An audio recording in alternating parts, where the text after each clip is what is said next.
Kama mwenyekiti. Mheshimiwa makamu mwenyekiti. Sogeni wote, mkeni hapa haraka basi tumalize twende.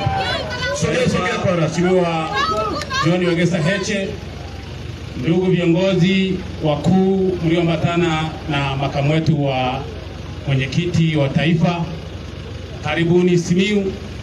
Ndugu wananchi wa jimbo la Kisesa, people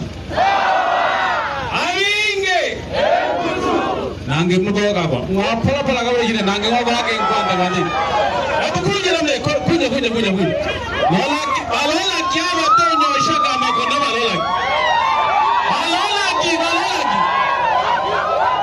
kuja people aminge echadema awo enkwaye minza mlemala awo ekwaya minza mlemala. Mheshimiwa makamu mwenyekiti, mkutano huu ni wa kwako, na kwa vile mkutano huu ni wa kwako, niombe tu mimi niwe na machache ya kuambia watu wetu na viongozi wetu pamoja na wanachama wetu na wananchi wetu.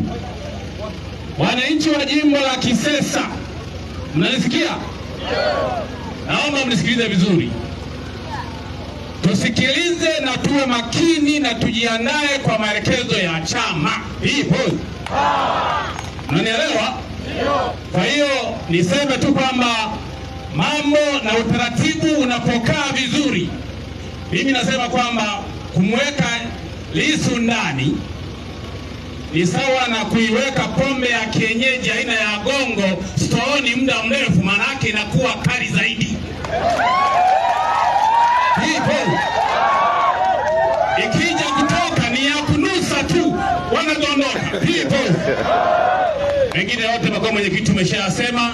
Karibu sana. Hii ndio Kisesa, hii ndio wilaya ya Meatu. Karibu sana na tuamini utatoka huko katika mikono salama na utatoka salama. Asanteni sana.